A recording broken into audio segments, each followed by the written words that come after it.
Okey, di sini kita akan bincang bagaimana kita mahu membuat mengumpulkan data markah yang tidak ada sistemnya sendiri ya. Contohnya maksudnya yang bukan di dalam SAPS ataupun bukan keputusan contohnya SPM dan sebagainya, tetapi mungkin ujian sekolah yang kita tidak boleh guna SAPS, dan kalau berjaya mungkin kita akan gunakan juga untuk PBD dan juga headcount. Okey, so pertama kita tengok template itu sendiri. Kita mau template yang sebab majoriti masanya template ini digunakan ialah bila guru mengisi markah. So kita mau template yang paling mudah untuk guru mengisi, walaupun mungkin perlu disediakan sedikit oleh sama ada admin SharePoint ataupun SU sekolah lah. Okey, dan ini yang kita cuba, di mana setiap tingkatan, setiap kelas kita gunakan sheet yang berlainan supaya tidak perlu guru scroll terlalu banyak. Dan juga MP ini SU ataupun guru tingkatan yang boleh pilih lah, so dia fleksibel sikit, so dia boleh pilih subjek yang ngam dengan kelas ini supaya dia tidak perlu scroll terlalu banyak subjek untuk cari subjeknya kan. Okey, dan ini kita buat dengan menggunakan satu list subjek di sini. Dan kalau ada keperluan untuk tambah lah, tapi saya rasa kita akan galakkan supaya jangan sekolah yang tambah, tapi kalau keperluan kita tambah di sini, so setiap kolom di sini mereka boleh pilih subjek yang ada dalam list lah. Okay, so kita akan dapat satu mata pelajaran yang standard untuk semua sekolah supaya senang kita proses. Manakala nama pelajar ini sebab kita akan guna APDM sebagai backbone ya untuk data pelajar, so yang penting adalah ID murid lah. Dan ini pun kita akan buat setakat ini kita terpaksa buat manual sikit, iaitu kita akan paste data APDM kepada folder sekolah. So sekolah ataupun admin SharePoint dia boleh masuk ke sini dan dia akan pindahkan maklumat daripada kelasnya kepada di situ. Okay, so maksudnya akhirnya guru mata pelajaran hanya tinggal masukkan markah lah. Okay, dan kita set juga di sini markahnya hanya 1 hingga 100. Tidak hadir dan juga kes-kes khas tidak dijalankan.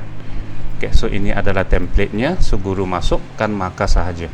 So sekarang kita mahu ialah kita mau proses semua data ini tarik ke dalam Power BI dalam satu bentuk yang senang pula kita analisis nanti. Okey, kita tengok dulu apakah bentuk data yang akhir yang kita mahu yang akan menyenangkan analisis lah. So ini daripada percubaan bila kita cuba proses data SAPS, didapati adalah paling senang jika makannya dalam bentuk begini, iaitu dia bukan kita bukan mau dia BM sini, sejarah di sini, matematik di sini, tetapi sebaliknya kita ada satu row untuk markah kepada mata pelajaran begini. Okay, so row ini ada maklumat pelajar. Sebenarnya kita hanya perlukan satu ID pelajar. Okay, tapi boleh juga kita nampak di sini kita boleh juga ada satu kolom untuk menentukan dia sekolah apa, kod sekolah. So bila kita ada kod sekolah cukuplah, sebab bila kod sekolah kita boleh link dengan table sekolah, kita boleh tahu dia daerah mana. Okay, yang penting kita identify dia siapa dan juga subjek apa, kemudian markahnya apa. Grade pun kita boleh buat automatic berdasarkan markahnya. Itu yang di sini untuk mengurangkan kompleksiti template ini ya, sebab kadang-kadang bila guru dia teredit ke sebagainya. So kita hanya mau template ini masukkan markah saja, tiada formula. Okey, so untuk kita akan guna Power BI yang baru dulu. Dan sebenarnya Power BI ini boleh kita letak semua file itu di desktop ataupun laptop, kemudian kita proses semua file satu kali lah. Hanya di sini sebab kita mau juga tumpanglah yang sistem yang kita sudah guna hari itu untuk PDPA, di mana file setiap sekolah terletak di dalam folder dia sendiri dan sudah dinamakan mengikut nama sekolah, dan paling penting ada kod sekolah di sini kan. So semua file ini di dalam sudah di SharePoint. So paling senang kalau kita terus proses dari sini lah. So caranya ialah kita akan ambil get data daripada SharePoint. Kalau di desktop kita akan guna folder lah. Okay, so biasanya kalau dia di desktop semua file Excel kita guna folder saja. Sekarang saya guna SharePoint folder lah sebab dia di cloud. Okay, hanya di sini lain sikit sebab kita kena cari di manakah SharePoint dia berada.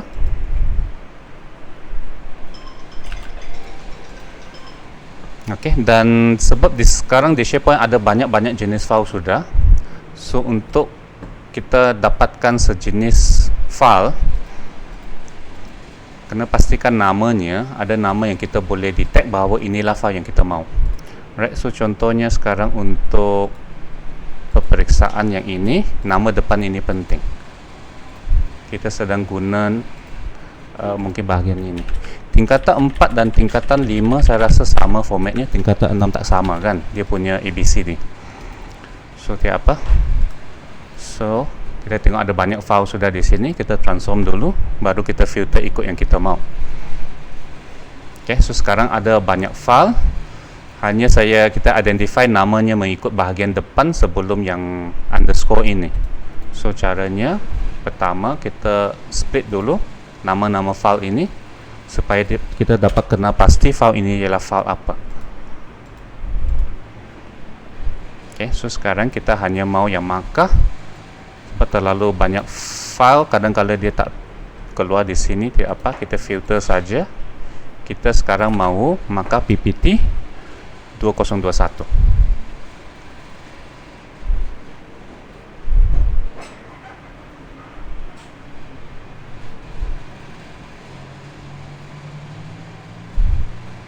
Okey, dan kita nampak okey, sekarang ada file yang tingkatan 4, tingkatan 5.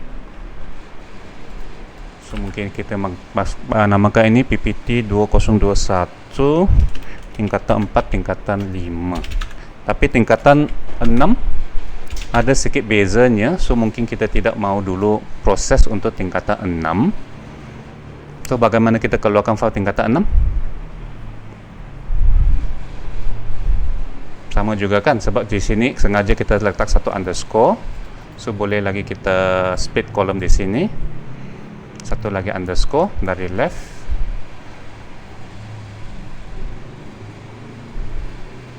Okay, so kita di sini kita nampak tingkatannya, so boleh kita filter out yang tingkatan 6. At the same time di sini kita ada nama sekolah dan juga kod sekolah kan.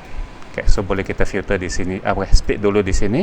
Sebab nanti kita akan guna ini juga. Okey.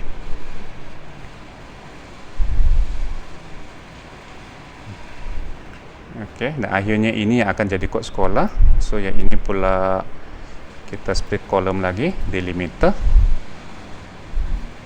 titik left. Okey.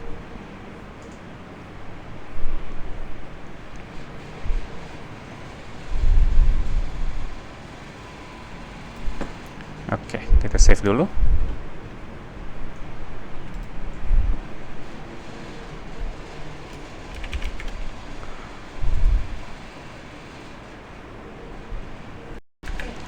Okey, nah selain itu, mungkin nanti kita akan combine ini dengan yang subs juga supaya senang kita setup semua analisis. So selain tingkatan kodnya dan juga markah pelajar akan di dalam, kita mau tahu juga untuk yang ini adalah untuk 2021 untuk PPT. So boleh juga kita split di sini guna 4 yang terakhir, ataupun sebab kita tahu source ini memang daripada PPT 2021, atau kita tambahkan sajalah secara manual. Kita add satu kolom JPEG jenis peperiksaan, dan ini memang PPT. Kemudian satu lagi tahun peperiksaan. Nah, so tahun kita guna teks ke guna apa itu? Tahun boleh sudah angka kan, so 2021.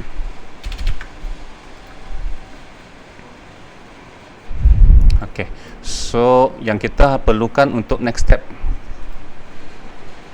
adalah kita perlu kontennya, sudah tentu nanti akan kita buka satu persatu. Tingkatan, kod sekolah, jenis peperiksaan, tahun. Okay. Okey, untuk proses seterusnya, untuk kita gabungkan data daripada pelbagai sekolah. Okey, so kini paksa kita buat langkahnya secara manual lah.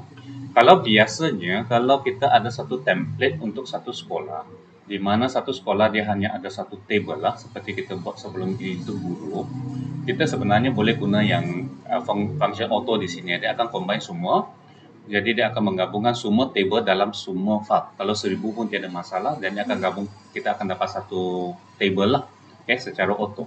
So bila kita tambah file pun dia boleh proses, bila dalam isi filenya dia akan ubah apa-apa pun kita boleh proses semula automatic.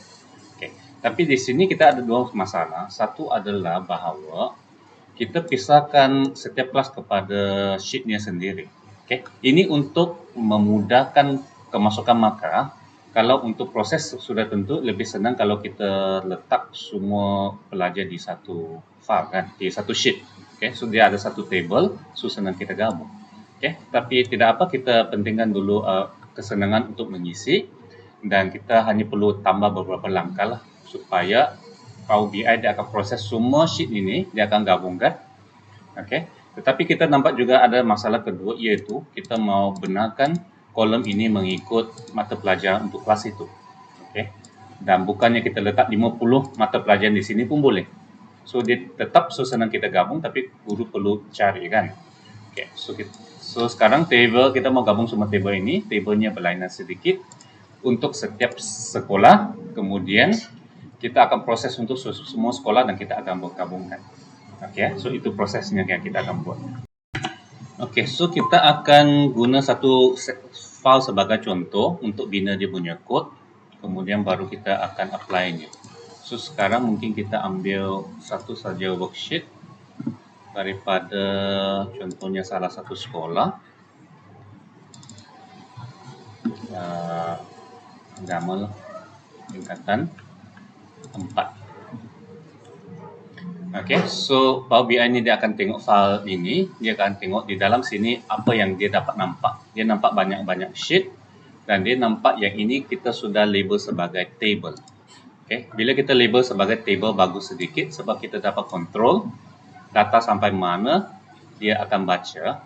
So sini ada 20 lebih banyak table. Nama sheet ini dia tidak mempengaruhi nama table, sebab nama table sudah kita namakan. Mana? Design tak? Tapi tak nampak desainnya. Oh ya, betul. Di desktop kita sudah set namanya. Ini adalah kelas 1. Kelas 1. Manakala kalau kita bergantung kepada nama di sheet, kita nampak dia akan berubah. So kita tak akan guna nama sheet. Biarlah nama sheet itu sebagai indikator kepada guru mengisi. Tetapi sistem kita hanya mengambil table. Contohnya kalau kita ambil kelas 01, kita nampak dia akan tarik yang maklumat di table di sini lah. Manakala kalau kita ambil kelas 02, ini kelas 02. Masalah di sini kadang-kala dia akan combine, benarkan kita combine. Kadang-kala begini, coba kita load dulu. Kita akan dapati dia akan buka dua table berasingan kan. Dan lepas itu kita bolehlah append di sini ya. Ada satu caranya, kita akan append di sini, sambung dua table ini. Tapi satu sudah tentu, sekarang masalahnya juga kolom headernya berlainan sedikit. So untuk yang ini kita terpaksa buat sedikit manual. Yang penting kita boleh masih guna code ini. Dia masuk ke dalam Excel tadi. Kita nampak, yang ini adalah dia masuk ke table kelas 01 kan. Sebaliknya di sini kita nampak semua table dalam Excel tadi. So kita delete ini dulu, kita delete ini dulu. So maksudnya di sheet yang tingkatan 4 tadi, kita nampak semua kelas yang kita mahu. Ada yang sheet, ada yang table kan. So kita hanya mau yang table, semua kelas, so mungkin kita table sahaja. So kelas 1 hingga kelas 25 yang kita mahu. So yang maka dengan MP kita tidak perlu untuk yang inilah, nanti kita perlukan juga yang untuk kami rujukan di tempat lain.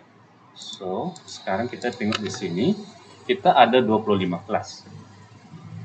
Dalam 25 kelas ini, ataupun dalam kata lain kita ada 25 table. Kalau kita masuk begini, dia akan masuk satu table saja. Kita mau buka semua table dan kita combinekan kepada satu table yang besar kan. Untuk itu kita klik yang ini. Tetapi di sini kita akan nampak kolom-kolom yang ada di dalam file ini sahaja. So mungkin ada file nanti yang ada subjek yang belum ada di sini. Tetapi mungkin kita boleh coba dulu. So untuk ini kita ambil saja mata pelajaran. Kita tengok dia berfungsi ke tidak. Sebab walaupun bukan semua sheet sama, ada subjek prinsip account contohnya.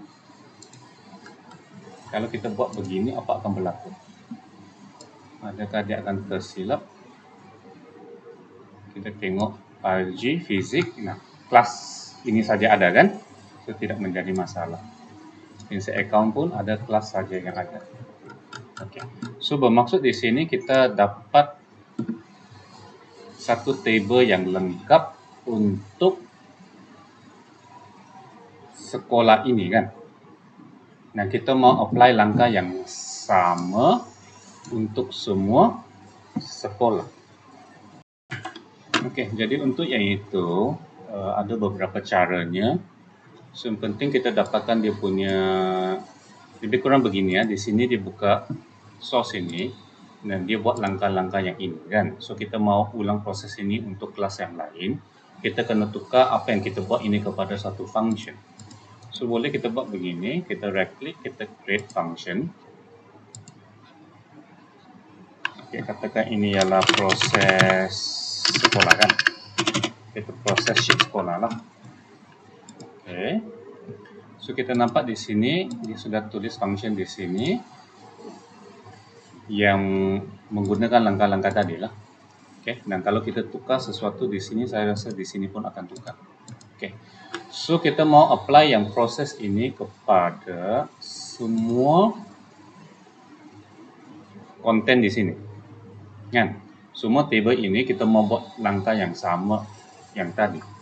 So untuk ini kita akan buat satu kolom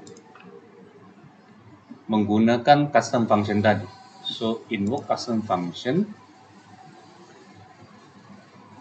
Ini kolom name, function tadi adalah proses sekolah.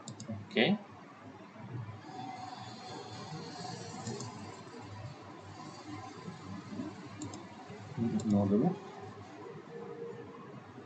Adakah dia akan berfungsi?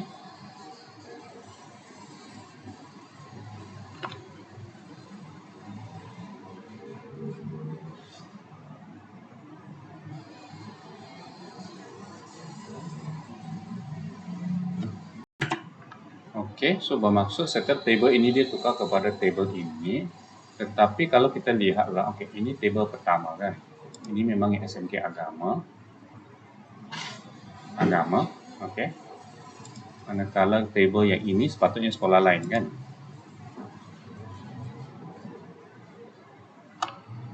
Masih agama kan. Maksudnya salah lah kan. Sebab di sini dia punya code masih lagi merujuk kepada apa? Kita tengok dia punya code.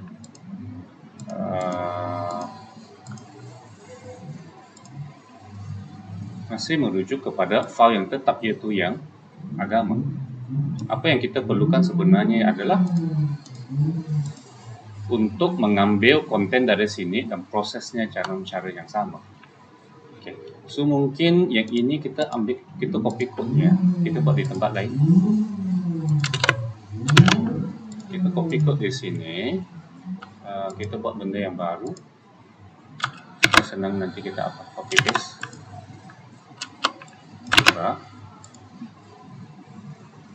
Ini mungkin saya letak di luar.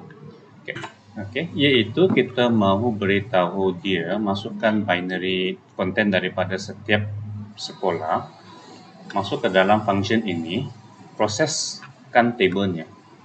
So kita kena buat sedikit tambahan sebab tadi itu kita buat yang contoh code-nya, yang ini sudah fix kan, yang ini filenya. So untuk itu kita perlu tukar ini sedikit dulu. So katakan sekarang apa yang masuk di sini dia akan menggantikan file konten ini. So file konten ini tadi yang tetap, dia akan gantikan dengan apa yang masuk ke dalam. So mungkin di sini kita letak satu saja identifier. Katakan ini adalah Excel sekolah, supaya kita sendiri faham. So Excel sekolah masuk ke sini. Daripada situ Excel sekolah ini kita proses dia sebagai Excel file. supaya nanti kita dapat table dan sebagainya. Okay, sudah. Okay, so ini adalah query 1. Excel sekolah. Mungkin terlebih satu kurungan sini, sorry. So, ini. Oke. Oke, so sekarang pula yang ini kita tukar functionnya kepada tadi function proses sekolah. Ada input sebab tadi inputnya di sebelah sini kan.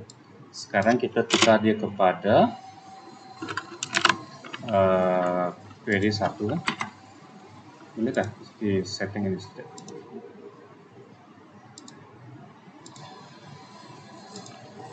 Oh, memang sini juga. Tukar ini function kepada query 1 dan inputnya adalah konten tadi. Okay. So, berharap kalau begini dia dapat proses setiap tabelnya. Kita sama ini sepatutnya agama. Oke. Manakala yang ini adalah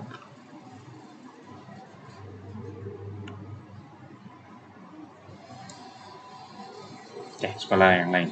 Hanya masalahnya kalau kita tengok bila kita proses di sini kan, kita akan hanya nampak yang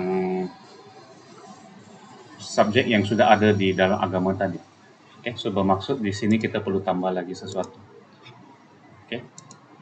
So itu nanti dulu kita mau testing saja. So sekarang bila ini adalah kita dapat begini, di sini pula kita buka untuk semua kan. Oke, kita expand semua. So sepatutnya kalau begini kita akan dapat table yang penuh gabungan setiap kelas di semua sekolah.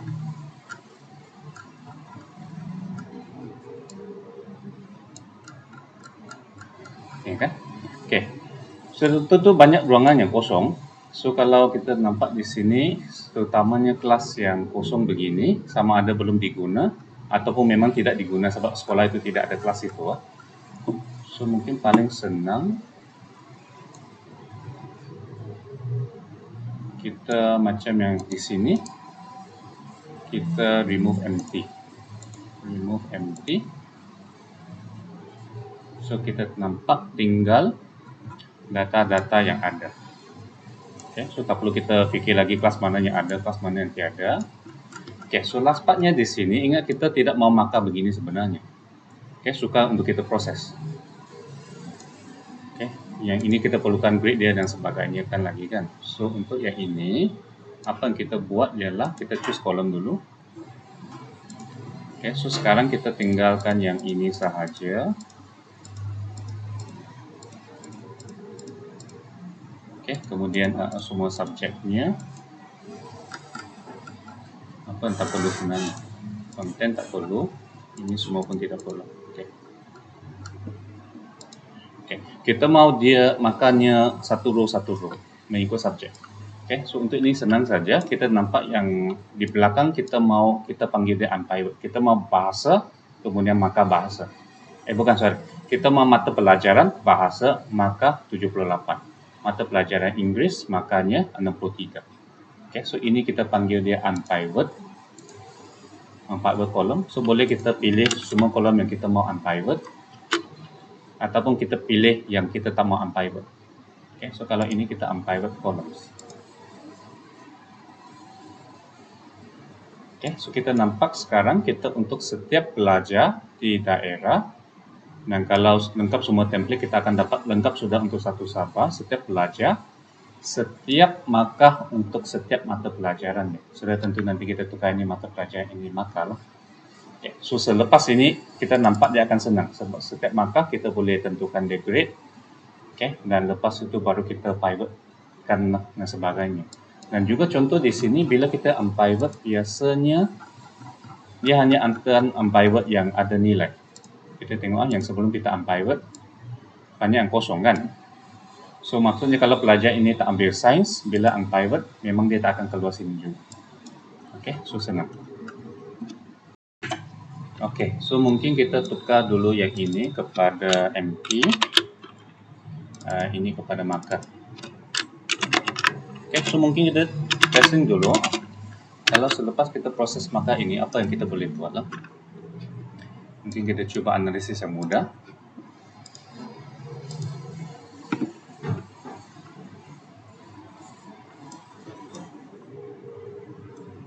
Okay, kelebihannya juga bila kita guna file di cloud ialah selepas kita habis dan kita upload ini, bila kita update, dia akan terus update dengan menarik konten daripada cloud lah, untuk lebih laju. So contoh macam di sini dia kadang-kadang akan lambat sebab dia perlu menunggu line untuk tarik semua file daripada cloud dan kita proses di sini kan.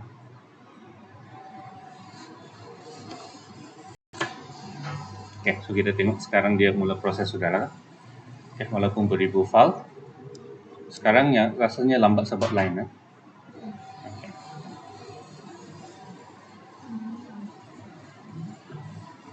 Okay, dan juga perhatikan bahawa kita perlu buat satu kali setup dia saja. Lepas itu bila data berubah, bila ada tambahan file, penggunaan file, kita hanya perlu update dia saja. Okay, so kita tengok sekarang di table ini. Okay, sudah diproses. Okay, so mungkin kita buat sedikit sajalah. Contohnya apa yang kita boleh buat. Kelas 01 sepatutnya tidak load tadi ya, hanya ini saja.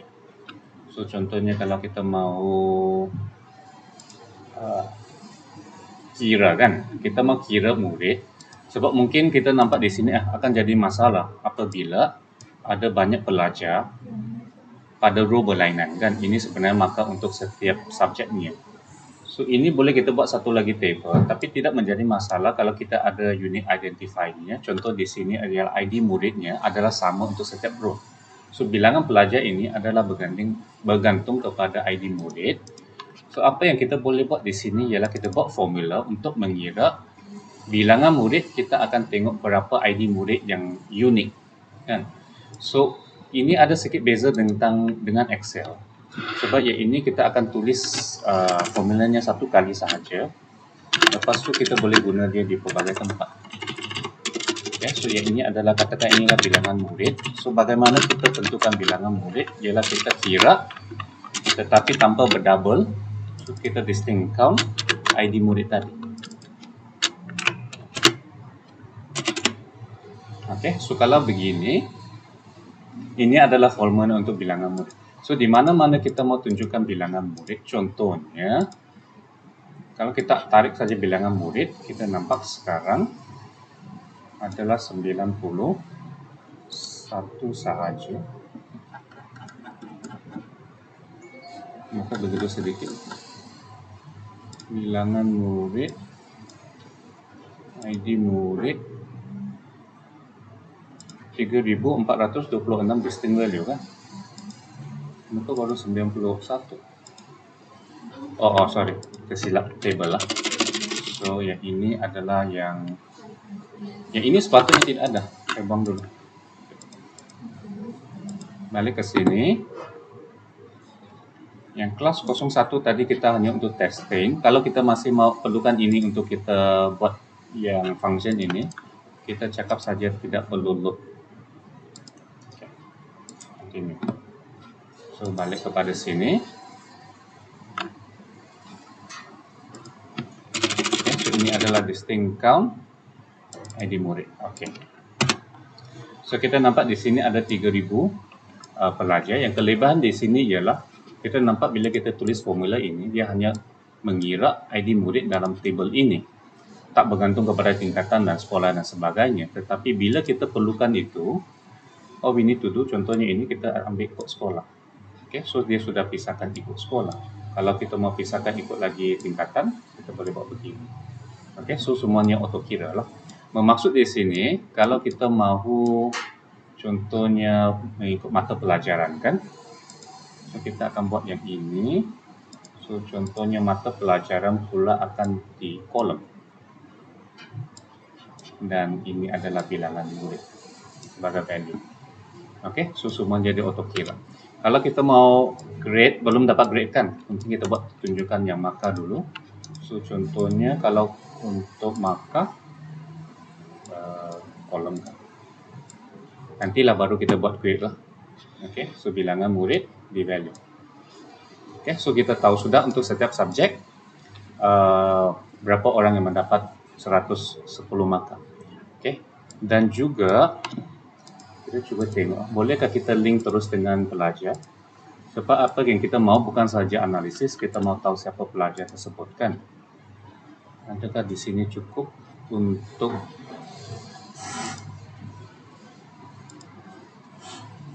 MP dengan markah? Ini testing saja. Okey, so katakan ini adalah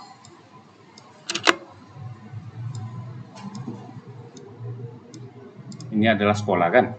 So kalau kita klik sekolah ini, semuanya hanya untuk sekolah ini, dan katakan kita mau tengok siapakah pelajar MS yang mendapat 80. So kalau kita control klik di sini, nah kita nampak pelajar ini.